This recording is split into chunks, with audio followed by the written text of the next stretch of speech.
Welcome everyone. और सब एक ट्रेन के अंदर चढ़ गए थे। अब यहाँ पे यूजी का दिमाग घूमने लगता है या फिर कह सकते हैं कि चलने लग जाता है कि अगर ये ट्रेन कहीं जाएगी जहाँ पे भर भर के सिर्फ और सिर्फ मॉन्स्टर्स ही है, तो जहाँ पर भी जाएगी ट्रेन और वहाँ खुलेगी तो वहाँ के लोगों को मारेगी या फिर उन्हें ट्रांसफॉर्म करेगी। तभी ये लड़की भी खुद ही एक कर्स स्पिरिट के अंदर बदल जाती है, बहुत भयंकर वाली मॉन्स्टर बन जाती है और वहीं गिर जाती है। इससे यूजी को ये समझ में आ जाता है कि यहाँ पे भी कोई ना कोई मॉन्स्टर था ही और वो जरूर माही तो रहा होगा। दूसरी तरफ ट्रेन आ ही रही थी, जैसा कि इस लड़की ने बोला था कि ट्रेन निकल गई है, तो यहाँ के जितने भी लोग थे वो बड़े खुश हो जाते हैं कि ट्रेन आ जाएगी, यानी कि हम लोग बच जाएंगे और निकल जाएंगे। लेकिन सब लोग एक दूसरे को धक्का वक्का मार के आगे बढ़ने लग जाते हैं, लड़ झगड़ के कि हम ट्रेन में पहले चढ़ेंगे। जैसे ट्रेन रुकती है, दरवाजे खुलते हैं, लेकिन माहौल तो बहुत ही भयानक वाला था क्योंकि अंदर से तो कंटिन्यूअसली बस मॉन्स्टर्स ही निकलते जा रहे थे जो कि इंसानों को मारते जा रहे थे, उन्हें ट्रांसफॉर्म करते जा रहे थे। माहितो को मजा आ रहा था कि क्या बात है, आधे लोग मर रहे हैं, आधे लोग भाग रहे हैं, कहीं ना कहीं हम लोगों को भी कुछ लोगों को पकड़ के जंगल में डाल देना चाहिए, शिकार करते रहेंगे, सब लोग एक साथ में खेलेंगे तो मजे तो आएंगे ही आएंगे। ये चीजें वो जोगो को कह रहा था और कहता है कि हानामी को भी सुन के अच्छा लगेगा। तब यहाँ पे जोगो इन्फॉर्म करता है कि हानामी नहीं बचा है, वो मर गया है। यहाँ पे अब माही तो आ ही चुका था, तो ऑब्वियस बात है कि वो आते ही गोजो सातोरू के ऊपर अटैक करने की कोशिश करेगा, लेकिन उसके ऊपर कोई अटैक नहीं कर सकता। लेकिन जब गोजो माहितो के ऊपर अटैक करता है तो वो भी इधर उधर घूम के भाग जाता है, खुद के ऊपर अटैक नहीं होने देता है। और उसके बाद में गोजो को कहता है कि पता है इंसानों की सबसे बड़ी प्रॉब्लम क्या है, उनकी पॉपुलेशन वो इतने ज्यादा है कि मरना तो तय है ही। तभी यहाँ पे जो भी हानामी की रूट्स वगैरह थे जिससे कि ये लोग ऊपर पैक थे या फिर कह सकते कोई दरवाजा था, तो वो खोल दिया जाता है, जिसे धम धम करके बहुत सारे लोग सीधा सबवे से नीचे गिरते जाते हैं, यानी कि और लोग मरते जा रहे हैं। माहितो और चोसो दोनों ही अपनी टेक्निक्स का इस्तेमाल करते हैं और एक साथ न जाने कितने सारे लोगों की 12 बजा देते हैं, लोग बैंड बजा देते हैं, मतलब कत्लेआम मच जाता है, बहुत गंदा वाला कत्लेआम जितना इमेजिन भी नहीं कर सकते। और इनके दिमाग में ये चीज थी कि थोड़े बहुत लोग मरते हैं तो ठीक है, और अगर यूजी होता तो वो तो गर्म दिमाग का है, लेकिन गोजो सातोरू बिल्कुल अलग दिमाग का है, वो एकदम ठंडे दिल का है कि अगर इतने सारे लोग मरेंगे तो उसे कोई खास फर्क भी नहीं पड़ेगा, लेकिन बैक टू बैक मरते जाएंगे तब जाके कहीं ना कहीं उसे फर्क पड़ने लगेगा कि इतने सारे लोग तो नहीं मरने चाहिए थे। अगर यहाँ पे उसने अपना डोमेन एक्सपेंशन स्टार्ट कर दिया तो उसमें काफी सारे लोग फंस जाएंगे, ऊपर से मर भी जाएंगे, तो ये भी नहीं कर सकता गोजो सातोरू। लेकिन गोजो के दिमाग में अपनी खुद की कुछ प्लानिंग्स थी, उसके खुद के कुछ दिमाग में चीजें चल रही थी, लेकिन वो अपना अलग ही चीज ओपन करता है, डोमेन एक्सपेंशन स्टार्ट कर देता है इन्फिनिटी वॉइड का, जो कि बिल्कुल अलग चीज थी, एकदम चीजें फ्रीज हो जाती है, वहाँ पे कोई भी इंसान कुछ भी मूवमेंट नहीं कर सकता है। और गोजो ने इतनी देर में तो दिमाग लगा लिया था कि आगे उसे करना क्या है। यहाँ पे जितने भी इंसान थे जो कि ट्रांसफिगर हो चुके थे वो धम धम करके सबको मारने लगता, और इतनी तेज स्पीड थी उसकी कि कोई इवन समझ भी नहीं सकता था। पीछे बैकग्राउंड के अंदर भी गोजो के बारे में बातचीत ही चल रही थी कि लोगों के दिमाग में एक साथ में न जाने कितने सारे टाइम की इन्फॉर्मेशन घुस चुकी है, लोगों को ठीक होने में लगभग 2 महीने तक लग सकते हैं, तब जाके उन्हें चीजें नॉर्मल लगने लगेगी। और इस बीच के अंदर गोजो कितने सारे ट्रांसफॉर्म जितने भी इंसान हो गए थे उन सबको मारता जा रहा था, इन ट्रांसफिगर्स को। उसने ये कैलकुलेशन करी थी कि आखिर ये लोग कितने टाइम तक एक यूनिवर्स के अंदर जिंदा रह सकते हैं, वहाँ पे सर्वाइव कर सकते हैं, और लगभग उसने 1000 ट्रांसफॉर्म फिगर्स को मारा था, वो भी 299 सेकंड्स के अंदर।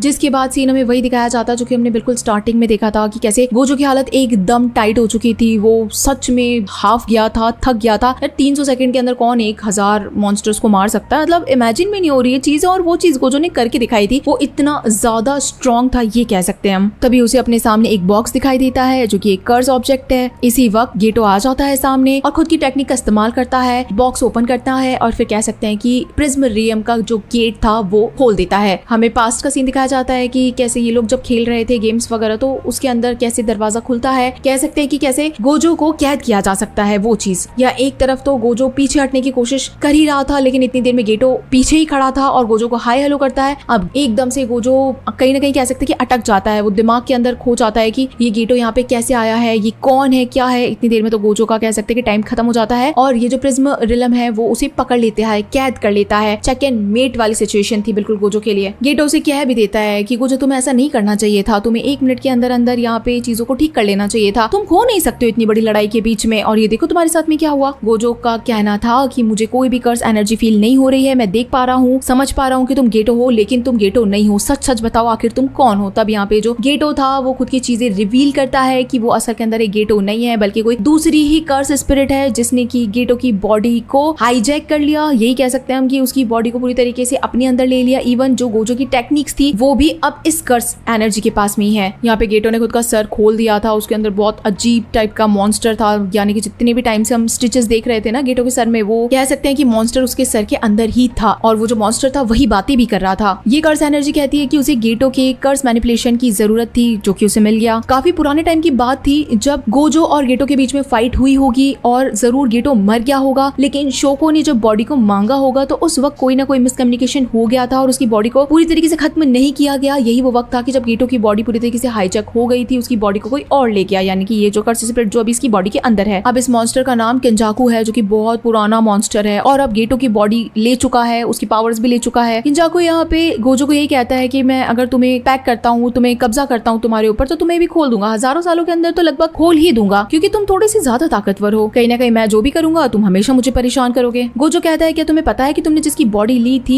उसे मारा किसने था जान से। किंजाकू कहता है कि यूटा ने करा था ये सब कुछ, मुझे अच्छी तरीके से पता है। वो तो छोटा सा बच्चा है, उसमें आखिर पावर ही क्या है। उसने अपनी गर्लफ्रेंड के साथ में मिलकर एक ऐसी चीज क्रिएट कर ली थी जो कि हमेशा उसे कवर किया करती थी, उसे प्रोटेक्ट किया करती थी, तो मेरा वो कुछ भी नहीं बिगाड़ सकती। तो सातोरू गोजो तुम्हारा वक्त आ गया है सोने का, हम मिलेंगे जरूर किसी दूसरी दुनिया में, पक्का मिलेंगे। जिसके बाद में सीन यहाँ यूजी के ऊपर शिफ्ट हो जाता है। वो मे के साथ में भाग रहा था, लेकिन यूजी के पास में एक मेकामारू का छोटा सा कह सकते हैं हेडफोन टाइप का या फिर कोई कम्युनिकेशन डिवाइस था, जिससे कि उसे पता चलता है कि ध्यान से सुनो, ये बातें डिस्कस करने का टाइम नहीं है, जो भी कह रहा हूँ बस ध्यान से सुन लो, कि सातोरू गोजो को कैद कर लिया गया है। अब ये चीज जब यूजी सुनता है तो थोड़ा सा डर जाता है कि भाई ये क्या चीज हो गई है। और इसी के साथ में गाइस ये एपिसोड यहीं पे खत्म हो जाता है। बहुत ही इंटरेस्टिंग एपिसोड था, आगे के एपिसोड और ज्यादा इंटरेस्टिंग है। तो चलिए फिर मिलते हैं आप सभी लोगों से अगले एपिसोड में, तब तक के लिए टाटा। जुजुत्सु काइसेन सीजन 2 के एपिसोड नंबर 10 की शुरुआत में हमें कोकिची का सीन दिखाया जाता है, जो कि गेमिंग जैसा दिख रहा था और उसे पहले से ही पता था कि अगर वो मरेगा, खैर मरना तो तय ही था उसका, तो आगे वो किसकी कैसे हेल्प कर सकता है। तो उसने वही कम्युनिकेशन डिवाइस बनाए थे, जहाँ पे हमें वापस से वही सीन दिखाया जाता है सबवे का, जहाँ पे हम यूजी को देखते हैं। मे उसके साथ में खड़ी थी और मेकामारू का डिवाइस उसके कान में लगा था, जो कि उसे इन्फॉर्मेशन देने की कोशिश कर रहा था। लेकिन यूजी काफी ज्यादा भड़क जाता है, उस मेकामारू को तोड़ने वाला था, लेकिन मेकामारू तभी कहता है कि अरे मैं तुम्हारा दोस्त हूँ और मुझ पे विश्वास करो, मैं जो भी कह रहा हूँ बस उसे सुनो, टाइम बहुत कम है। मेकामारू बता देता है कि कैसे गोजो को कैद कर लिया गया है और यूजी को देखना पड़ेगा जो भी आगे की चीजें हैं। जिसके बाद हम सातोरू गोजो को ही देखते हैं, जिसे प्रिज्म रिलम के अंदर बुरी तरीके से कैद किया गया था। अब हमें पता है कि गेटो की बस एक बॉडी है, असल में उसमें किंजाकू नाम का मॉन्स्टर है। तो किंजाकू ने यहाँ पे गोजो को यही कहा था कि चलो हम मिलते हैं दूसरी दुनिया में। गोजो को थोड़ा बहुत तो आइडिया था कि अभी इस वक्त तो वो कुछ नहीं कर सकता, ना तो उसके पास कोई हेल्प है, ना ही वो अपने हाथ वगैरह छुड़ा सकता है, क्योंकि पावरफुल टेक्निक ने उसे कैद किया था। तो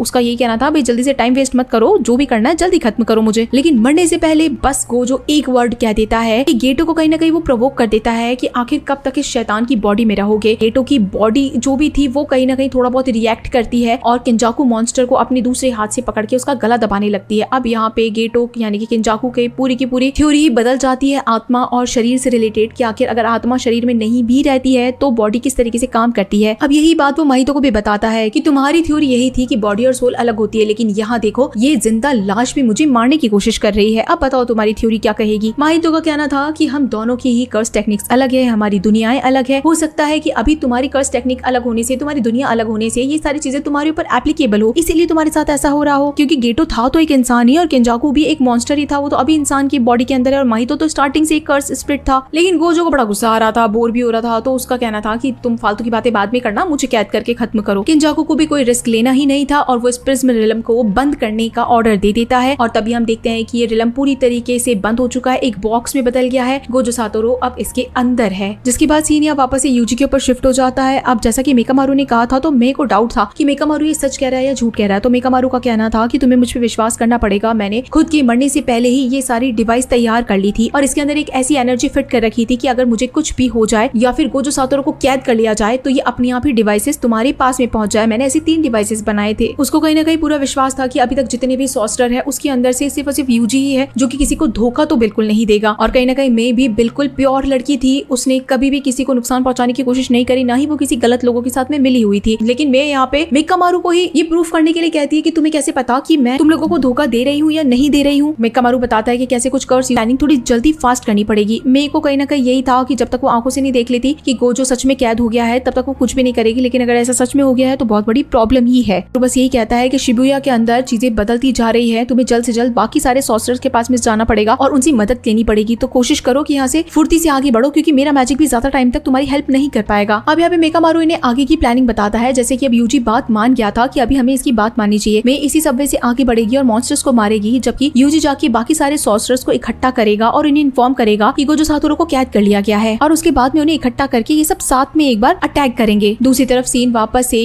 BS5 के अंदर शिफ्ट हो जाता है, जो कि बेसमेंट 5 है और यहाँ पे अभी इनके पास में प्रिज्म रिलम था ही। पता चलता है कि